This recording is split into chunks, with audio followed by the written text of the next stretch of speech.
அவருக்கு கவுஹாத்தில தானே இன்ஜுரி ஆச்சு. அதுக்கப்புறம் 2 மேட்ச் ஆடினாரு. அப்ப அவருக்கு வந்துட்டு அந்த ஃப்ராக்சர் தெரியலையாங்கிற மாரி சொன்னாங்க. ஃபர்ஸ்ட் ஒரு எக்ஸ்ட்ரா எடுத்தாங்க. அதுல வந்துட்டு இட் வாஸ் இன்கன்க்ளூசிவா இருந்துச்சு. அண்ட் அவரும் வந்துட்டு அமௌண்ட் ஆஃப் பெயின் பெருசா இல்லங்கறனால நான் கன்டின்யூ பண்றேன் அப்படின்னு சொல்லியிருக்காரு. அதுக்கப்புறம் எடுத்த எம்ஆர்ஐஸ்ல அந்த இதுல தான் தெரிஞ்சிருக்கு there was a radical bone tear or something, ஏதோ எனக்கு கரெக்டா வேர்டிங்ஸ் தெரியல என்னன்ட்டு. அந்த சம்திங் அந்த மாதிரி எம்ஆர்ஐ எடுத்ததுக்கு அப்புறம் தான் தெரிஞ்சிருக்கு. சோ அதுக்கப்புறம் இது ஃபர்தரா விளையாண்டா இன்னும் வந்துட்டு அந்த கிராக் டெவலப் ஆகும் அப்படிங்கறனால ஓகே நாங்க ரெஸ்ட் பண்றோம். இதுதான் வந்துட்டு ஃபிளெமிங்கோட ஸ்டேட்மெண்ட்.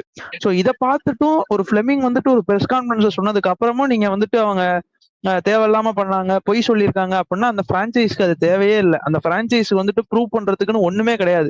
இப்போதைக்கு அவங்க மோஸ்ட் சக்சஸ்ஃபுல் பிரான்ச்சைசி அந்த லீக்ல. சோ அப்படி இருக்கும்போது அவங்க திரும்ப வந்துட்டு இந்த மாதிரி பண்ணும் இல்ல வந்துட்டு ஒரு இது பண்ணணும்னு அவசியம் கிடையாது. ஸோ ஃபர்ஸ்ட் ஆஃப் ஆல் அதை வந்துட்டு நம்ம கிளியர் பண்ணிப்போம். இங்க தோனி இருக்கிற டீம்ல வேற யாரு கேப்டன்ஷிப் பண்ணாலும் அவங்களுக்கு ப்ரெஷர் இருக்கதான் செய்யும். இது வந்துட்டு ரோஹித்துக்கும் அப்ளிகபிள், தோனிக்கும் அப்ளிகபிள். ஸோ ஒன்ஸ் அவங்க போயிட்டாங்க அப்படின்னா ருத்ராஜுக்கு ஆட்டோமேட்டிக்கா அந்த ஒரு இது போயிடும். அவர் அந்த கமாண்டிங் பொசிஷன்ல இருப்பார், அந்த த்ரோன்ல அவர் உட்காந்துட்டு இருப்பாரு.